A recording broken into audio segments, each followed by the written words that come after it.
Hello student, শুরু করছি আজকের নতুন ভিডিও। এই ভিডিওতে আমরা আলোচনা করব পলিটির একটি গুরুত্বপূর্ণ টপিক নিয়ে, যার নাম কনস্টিটিউশন ডেভেলপমেন্ট।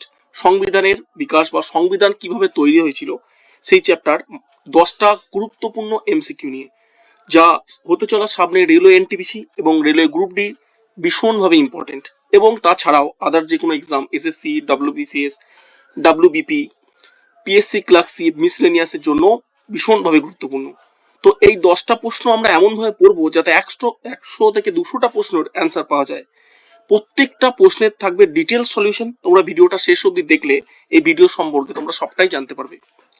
তো চলো শুরু করা যাক আজকের ভিডিও।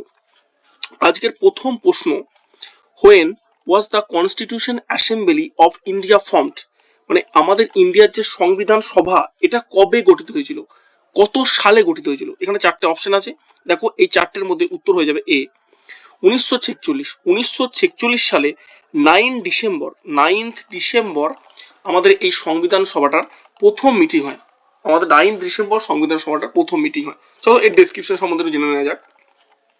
কত সালে হয়? 1946 কনস্টিটিউশন অ্যাসেম্বলি ওয়াজ ফর্মড। দেখো আমরা বাংলা ইংরাজি এখানে দুটোই দিয়ে দেওয়া রয়েছে, বাংলাতেও তোমরা দেখতে পারো 1946 সালে।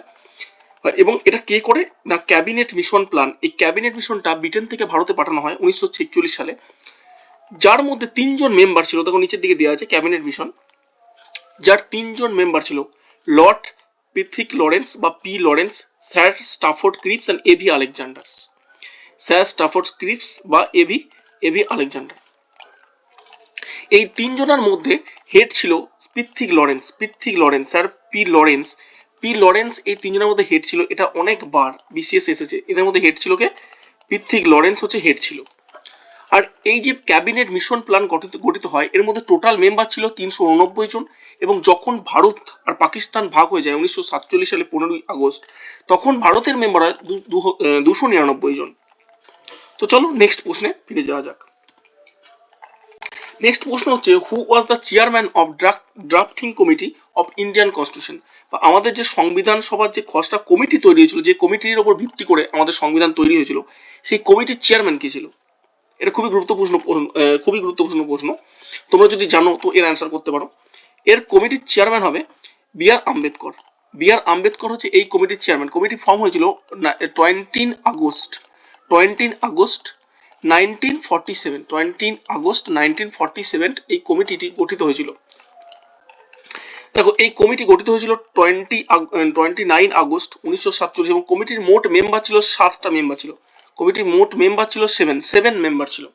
তার মধ্যে চেয়ারম্যান ছিল বি.আর. আম্বেদকর। তাই বি.আর. আম্বেদকরকে ফাদার অফ দ্য ইন্ডিয়ান কনস্টিটিউশনও বলা হয়। আরও মেম্বার ছিল, তোমরা দেখে নিতে পারো, সবগুলো ইম্পর্টেন্স নয়। এখানে কে এম মুন্সিটা দেখে নিতে পারো। কে এম মুন্সি হচ্ছে অনলি কংগ্রেস মেম্বার।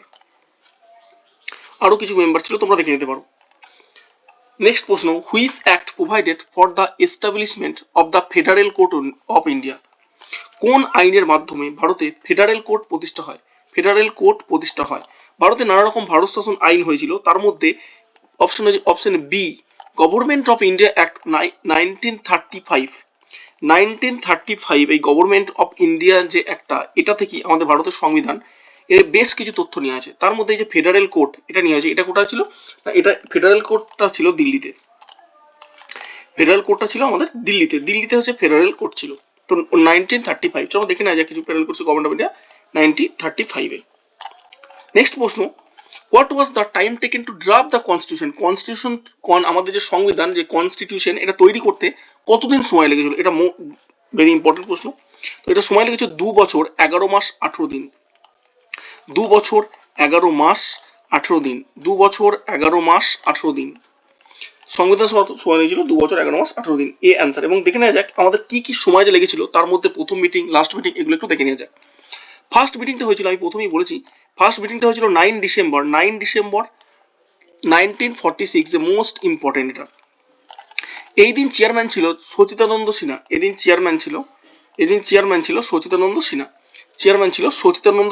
সচিদানন্দ সিনহা এটা টেম্পোরারি চেয়ারম্যান। এই দিনটার জন্য চেয়ারম্যান থাকে সচিদানন্দ সিনহা। তার পরবর্তীতে 2 দিন পর মিটিং হয়, যেটা হয় 11 ডিসেম্বর 1946, যে চেয়ারম্যান বা যে মূল স্থায়ী চেয়ারম্যান বা প্রেসিডেন্ট হিসাবে ঘোষণা করা রাজেন্দ্র প্রসাদকে। তা যদি পরে কনস্টিটিউশন অ্যাসেম্বলির প্রেসিডেন্ট কে ছিল বা চেয়ারম্যান কে ছিল, তখন উত্তরটা হবে রাজেন্দ্র প্রসাদ। আর টেম্পোরারি চেয়ারম্যান বললে সচিদানন্দ সিনহা অ্যান্সার হবে। 3 নম্বর মিটিংটা খুব ইম্পর্টেন্ট, 13ই ডিসেম্বর, যেটা অনেকবার পরীক্ষায় পড়েছে। 13ই ডিসেম্বর 1946 জওহরলাল নেহরু একটি রেজুলেশন পাস করে, যার নাম হচ্ছে অবজেক্টিভ রেজুলেশন, যেটা পরে প্রিয়াম্বেল হিসাবে আমরা পড়ি, যা পাস হয় 22শে জানুয়ারি 1947। পেশ করে 13ই ডিসেম্বর আর পাস হয় 22শে জানুয়ারি। Most important. আর ড্রাফটিং কনস্টিটিউশন আমি যে আগেই বলেছি, ড্রাফটিং কমিটি স্থাপন হয়, যার মেম্বার ছিল 7 জন, যার চেয়ারম্যান ছিল বি আর আম্বেদকর। যেটা কবে হয়, যেটা হচ্ছে 29 আগস্ট 1947। আর কনস্টিটিউশনের দুটো ডেট আমাদের খুবই মনে রাখতে হয়, সেটা হচ্ছে একটা হচ্ছে 26শে নভেম্বর, একটা হচ্ছে 26শে নভেম্বর 1946, 26শে নভেম্বর 1946। আর একটা হচ্ছে যে 26শে জানুয়ারি, 1946 হবে না, 1949 হবে, 1946 হবে না, এটা হবে 1949। 26শে জানুয়ারি, 26শে নভেম্বর 1949, 26শে জানুয়ারি 1950। এই দুটো ডেট উপরে লেখা আছে, তবু আমি এবার লিখে দিলাম, যে খুব ইম্পর্টেন্ট। 26শে নভেম্বর 1949 কনস্টিটিউশনটাকে গ্রহণ করা হয়েছিল বা কনস্টিটিউশনটাকে অ্যাডপ্ট করা হয়েছিল। আর 26শে জানুয়ারি 1950 কি হয়েছিল, কনস্টিটিউশনটা কেম ইনটু ফোর্স হয়েছিল, মানে কনস্টিটিউশনটা আমাদের চালু হয়েছিল। যেমন এখানে লেখা আছে অ্যাডপ্ট করা হয়েছিল কবে, 26শে নভেম্বর, আর কনস্টিটিউশনটা কেম ইনটু ফোর্স 26শে জানুয়ারি 1950। ডব্লিউবিসিএসে প্রত্যেক বছরই নয় এটা আসে, নয় এটা আসে, এতটা ইম্পর্টেন্স।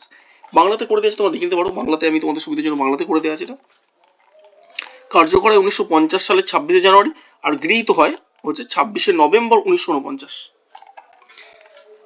পরের এতে যাওয়ার আগে একটা কথা বলে রাখি, আমাদের যে একাডেমি, এটার কিছু অনলাইন কোচিংও, এটা অফলাইনে কোচিং হয়, অনেক জায়গায় অফলাইন কোচিং হয়, কিন্তু অনলাইন কোচিংয়েও এটা করা হয়েছে, নতুন অনলাইন কোচিং হবে।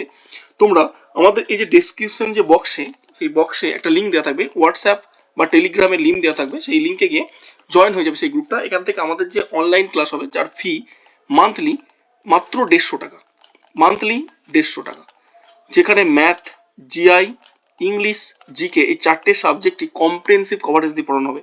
এবং যার কী কী পড়ানো হবে না, CGL, CHSL, MTS, WBCS, railway, এগুলো সবগুলোর জন্যই পড়ানো হবে।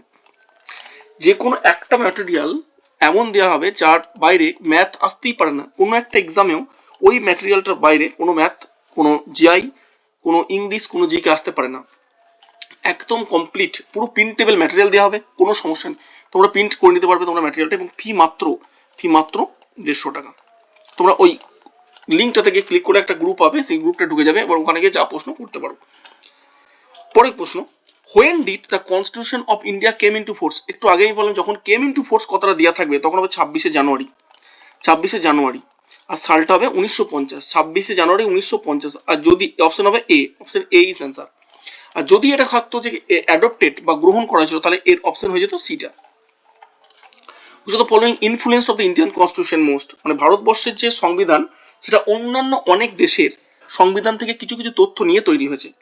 তো সেগুলো এই 3টে দেশেরই তৈরি হয়েছে, তাই উত্তরটা যাবে ডি। তো আমরা দেখে নেবো যে কী কী নেওয়া হয়েছে পরের পৃষ্ঠাতে। গভর্নমেন্ট অফ ইন্ডিয়া অ্যাক্ট 1935, আমি আগেই বলেছি, এই 1935 সালে যে গভর্নমেন্ট অফ ইন্ডিয়া অ্যাক্ট, এটা থেকে আমরা অনেক কিছু নিয়েছি। কী কী? সব মুখস্থ রাখতে হবে না, কোনো ভয় পাওয়ার দরকার নেই। যেগুলো আমি দাগ দিয়ে দেবো, যেগুলো বলবো সেগুলো একটু মুখস্থ, আমি হাইলাইট করে দিচ্ছি, সেগুলো মুখস্থ করবে। যেমন federal scheme, office of government, judiciary, public দরকার নেই, এমার্জেন্সি প্রভিশন, এটা মনে রাখবে। ইউনাইটেড কিংডম মানে হচ্ছে ইংল্যান্ড, ব্রিটেন, এটা থেকে খুব ইম্পর্টেন্ট, এখানে সবগুলো important. Parliamentary government, rule of law, single citizenship. Single citizenship বলতে কি না, সিঙ্গেল সিটিজেনশিপ বলতে দুটো সিটিজেনশিপ হয়, একটা হচ্ছে ডুয়েল সিটিজেনশিপ আর একটা হচ্ছে সিঙ্গেল সিটিজেনশিপ। সিঙ্গেল সিটিজেনশিপ হচ্ছে যে আমরা যে ভারতবাসী, কিন্তু আমরা যে ওয়েস্ট বেঙ্গলে বাস করি, আমাদের ওয়েস্ট বেঙ্গলের কোনো সিটিজেনশিপ নেই, মানে আমরা সকলেই বলি ভারতবাসী। তো এটা নিয়ে হচ্ছে ইউকে থেকে। আর ইউএসএ তে কেমন, ডুয়েল সিটিজেনশিপ, মানে তারা স্টেটেরও একটা সিটিজেন, আবার দেশেরও। তো সবই পড়তে হবে এখান থেকে। তো এখানে লেজিসলেটিভ প্রসিডিওর এবং ক্যাবিনেট সিস্টেম, ইউকেটা সবটা মনে রাখতে খুব ইম্পর্টেন্ট। তারপরে ইউনাইটেড স্টেট আমরা আছি, ইউনাইটেড স্টেট মানে হচ্ছে ইউএসএ, আমেরিকা, যেখান থেকে ফান্ডামেন্টাল রাইটস খুব important, judiciary importance, judicial review important, impeachment of president, আমরা প্রেসিডেন্টকে যদি আমরা প্রেসিডেন্টকে তার পদ থেকে সরাতে গেলে যে প্রসেসটা করতে হয়, তার নাম হচ্ছে ইমপিচমেন্ট। এই ইমপিচমেন্ট, এই কথাটা ভারতীয় সংবিধানের 61 আর্টিকেল নাম্বারে দেওয়া আছে, 61 আর্টিকেল নাম্বারে দেওয়া আছে। আর রিমুভাল অফ জাজ, সবগুলো মনে রাখতে হবে। এবার আমরা আয়ারল্যান্ড থেকে কিছু পাই। আয়ারল্যান্ড থেকে সব থেকে important directive principal state policy. Directive principal state policy, এটা ভারতবর্ষের কনস্টিটিউশনে এটা 36 থেকে 51 আর্টিকেল পর্যন্ত directive principal of state policy কথাটা দেওয়া আছে এবং খুবই ইম্পর্টেন্ট এটা। তো আর এখানে হচ্ছে কানাডা। এবার আমরা কানাডা থেকে কি নিয়েছি না, federal with strong centre, federal with strong centre মানে আমাদের ফেডারেল সিস্টেম, মানে আমাদের ফেডারেল কথা বলতে বোঝায় যে আমাদের স্টেট এবং সেন্টার দুটো মিলিয়ে একটা সিস্টেম তৈরি হচ্ছে যার মধ্যে স্ট্রং সেন্টার সব থেকে বেশি স্ট্রং। কারণ যে কোনো ক্ষেত্রে সেন্টারই সব থেকে বেশি স্ট্রং, তোমরা যদি ভালো করে লক্ষ্য করো দেখতে পারো। এগুলো পরে আরও ভালো করে পড়ানো হবে। এবং অস্ট্রেলিয়া থেকে আমরা কি নিয়েছি, এটা পরে কনকারেন্ট লিস্ট, অস্ট্রেলিয়া থেকে পরে কনকারেন্ট লিস্ট এবং freedom of the trade and commerce and joint sitting of parliament. এই জয়েন্ট সিটিং অফ পার্লামেন্টটা খুব important. Joint sitting of parliament এটা কনস্টিটিউশনের 108 নাম্বার আর্টিকেলে দেওয়া আছে, 108 নাম্বার আর্টিকেলে দেওয়া আছে। ফ্রান্স থেকে নেওয়া হয়েছে যে deals of liberty, ideals of liberty, equality and fraternity people's. And Germany থেকে সাসপেনশন অফ ফান্ডামেন্টাল রাইটস ওই ন্যাশনাল এমার্জেন্সি, যখন ন্যাশনাল এমার্জেন্সি হয় আমাদের ভারতবর্ষে ন্যাশনাল এমার্জেন্সি বলে 3 রকম এমার্জেন্সি হয়। একটা হচ্ছে ন্যাশনাল এমার্জেন্সি হয়, একটা স্টেট এমার্জেন্সি হয়, একটা ফাইন্যান্সিয়াল এমার্জেন্সি হয়। ন্যাশনাল এমার্জেন্সির আর্টিকেল নাম্বারগুলো মনে রাখতে হবে 352, স্টেট এমার্জেন্সি হচ্ছে 356 and financial emergency 360, financial emergency হচ্ছে 360 ফাইন্যান্সিয়াল এমার্জেন্সি এখনো। দেখো চলো এখানে আমাদের যে নেক্সট যে কোশ্চেন সেটা হচ্ছে the idea of the single citizenship. আমি আগেই পড়ে দিলাম সিঙ্গেল সিটিজেনশিপ কোথা থেকে নিয়ে আছে না, ইউকে থেকে, ইংল্যান্ড থেকে নিয়ে আছে সিঙ্গেল সিটিজেনশিপ।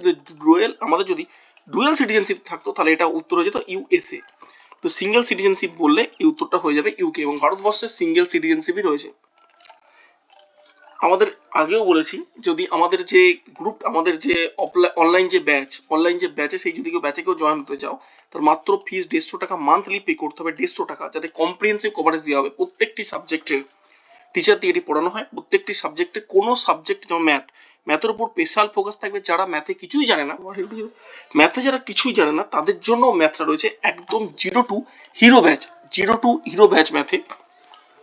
প্রত্যেকটি চ্যাপ্টারকে ডিটেলস পড়ানো হবে এবং চ্যাপ্টার প্রিন্টেবল পিডিএফ দেওয়া হবে। আমাদের গ্যারান্টি থাকবে যে ওই পিডিএফ এর বাইরে কোনো কনসেপ্ট, কোশ্চেনের ডেটা চেঞ্জ হতে পারে কিন্তু কোনো কনসেপ্ট কোনো এক্সামে আসবে না।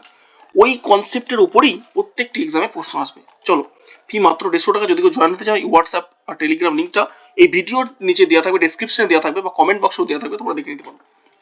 তো পরে প্রশ্ন, which act is known as the Montague-Chelmsford reform. Montague-Chelmsford reforms, এটা এর উত্তর হয়ে যাবে 19, গভর্নমেন্ট অফ ইন্ডিয়া অ্যাক্ট 1919। কিন্তু যদি 1909টাকে বলা হয় মর্লে মিন্টো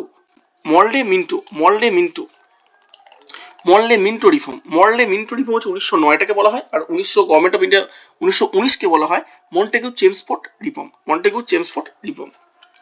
এটাতে খুবই ইম্পর্টেন্ট। এই যদি আমরা এখান থেকে আরেকটা কোশ্চেন করে দেবো, ডায়ার কি, তাহলে আমাদের এই যে সেন্টারে তখন আমাদের স্টেটে বা প্রভিন্সে ডায়ার কি চালু করে দেয়। ডায়ার কি মানে দুটো গভর্নমেন্টে চালু করে দেওয়া হয়।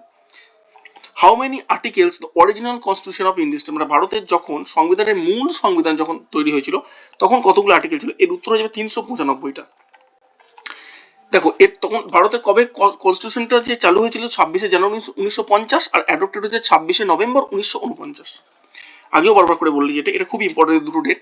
টোটাল পার্ট হবে 22, শিডিউল হবে 8টা আর আর্টিকেল হবে 395টা। এখন কটা আছে 25 পার্ট, 12 শিডিউল অ্যান্ড 448 আর্টিকেল।